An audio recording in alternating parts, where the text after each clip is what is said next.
Everything looked perfect, flawless. It was the kind of wedding that would be featured in glossy magazines, a breathtaking performance of wealth and taste. But just at the far edge of the festivities, where the perfect, manicured lawn met the shadows of the old oak trees, a 12-year-old girl sat quietly in her wheelchair. And for her, the world was anything but perfect. Have you ever been in a crowded room and felt completely and utterly invisible?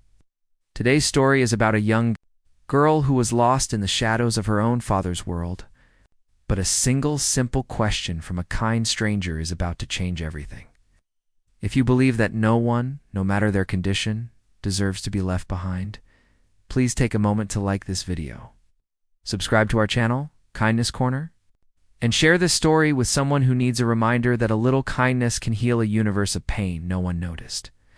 Or rather, they did, and they pretended not to. She had been wheeled out during the formal photo session an hour earlier, her wheelchair positioned at the side of the garden like a decorative and slightly inconvenient element. Then, she had been left alone as the party, and her own father, moved on. Everyone was too busy, too important, too consumed by the celebration to care. She was the daughter of the groom's powerful boss, the CEO Clara Maddox, the man who was funding half of this extravagant wedding. But her presence, her quiet, lonely presence, had already faded into the background. Her name was Clara Maddox. She had been born to immense privilege, raised with the best tutors and the most expensive toys. Her life had been a straight, shining line to a brilliant future. But that line had been violently and irrevocably broken one winter, when a rare, aggressive autoimmune disease had swept through her body, leaving her paralyzed from the waist down. It had happened with a swift, unimaginable cruelty.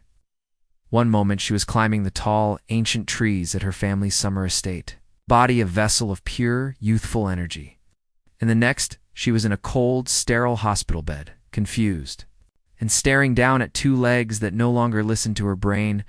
Her father, Clara Maddox, was the kind of man who moved stock markets with a single, quiet phone call. He was powerful, he was demanding, and he was, since his wife had passed when Clara was just 6, profoundly and almost pathologically, emotionally distant. After the diagnosis, as the reality of his daughter's new broken life set in, Charles had buried himself even deeper in his vast global empire. He hid his own helpless grief, his own fatherly terror, beneath thick, impenetrable layers of schedules, of bodyguards, and of quarterly earnings reports. Clara was left in the care of a rotating team of round-the-clock nurses and the world's best, most expensive physical therapists. But she was rarely, if ever, left in the arms of someone who simply and unconditionally loved her. So when the invitation to his CFO's daughter's wedding had come, an event he could not afford to skip, for business optics, Charles had decided to bring Clara along. Not to include her, not to bond with her, but because it looked better to appear in public as a caring, devoted family man. He had had her hair professionally done. It had a mint green dress, custom-made to match the wedding party. He had had a nurse prepare her for the long, uncomfortable car ride.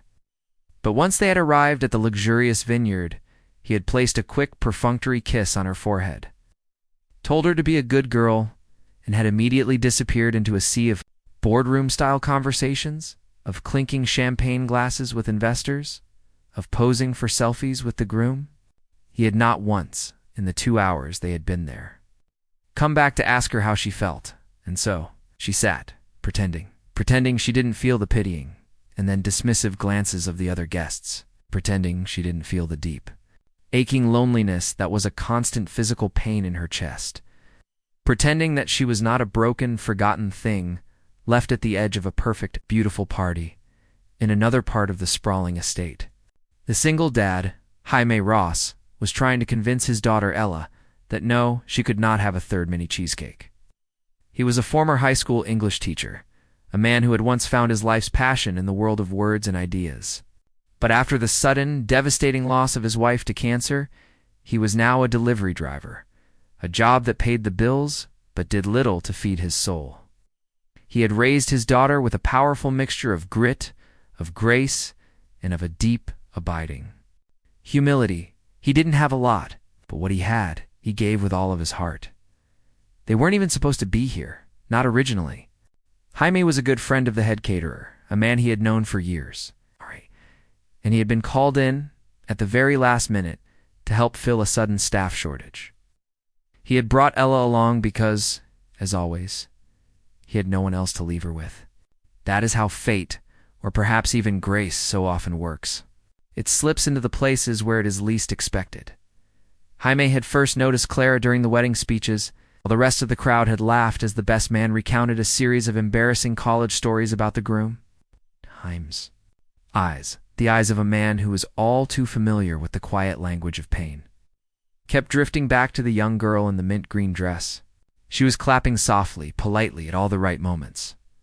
But something about her smile, he had noticed, felt rehearsed.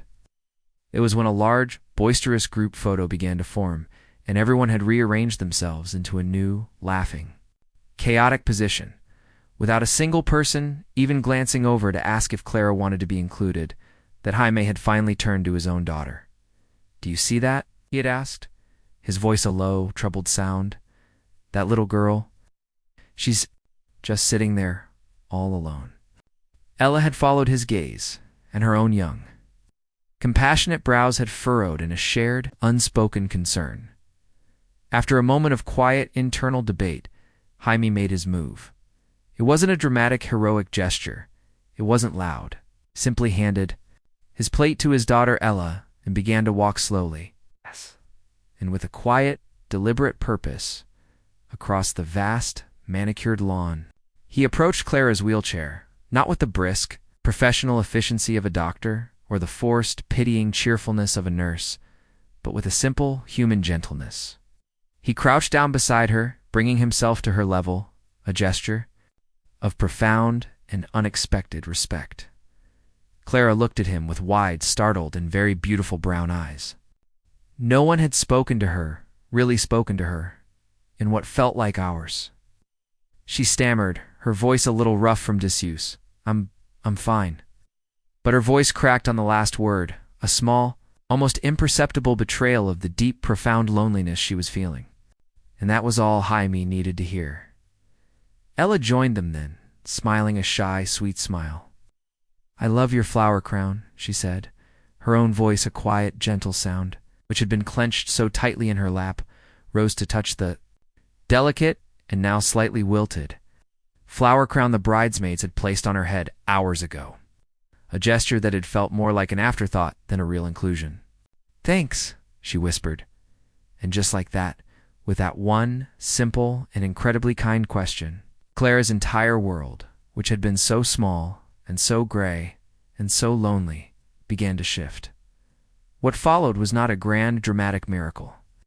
There were no fireworks, but in those small, quiet, and incredibly patient moments, something extraordinary, something very real, began to bloom. Jaime asked her about her favorite books. Ella shared a funny story about her own clumsiness, and for the first time, in what felt like a lifetime, Clara laughed. By the time her father, Charles Maddox, finally, and almost reluctantly, noticed what was happening hours later, he found that a small, warm, and happy crowd had formed around his daughter. Some of the younger bridesmaids had joined in, drawn by the sound of Clara's laughter. The wedding photographer, seeing a real, genuine human moment amidst all the staged perfection, was now snapping candid shots of Clara laughing with Ella. Someone had found a small tambourine, and Clara was tapping along with a joyful, rhythmic energy as the DJ played a mellow, happy tune. Jaime stood up respectfully when Charles finally approached, his own face a mask of a quiet, protective calm. Clara, seeing her father, immediately tensed, the light in her eyes dimming slightly. Charles looked from Jaime to his own daughter's now radiant face, and then back again. And in that moment, something in his own cold and very guarded face shifted. It was not anger. It was something that looked almost like shame. He nodded slowly. "Thank you," he said. It was barely audible. It was real. The next day, Charles Maddox, a man whose life was a meticulously managed, back-to-back schedule of high-stakes meetings and billion-dollar decisions, did something no one in his company and no one in his family expected. He canceled his meetings. He asked for his daughter Clara to join him for lunch. Just the two of them. When she arrived, wheeled in by a nurse, he asked the nurse to leave them alone. And then he did something he hadn't done in a very, very long time. He listened. He really, truly listened. He asked her what made her smile. He asked her what scared her. He asked her what she missed most about being able to walk. And for the very first time since her diagnosis, for the very first time since she had retreated into the deep, silent, and impenetrable fortress of her own grief, Clara felt seen, really, truly seen, by her own father.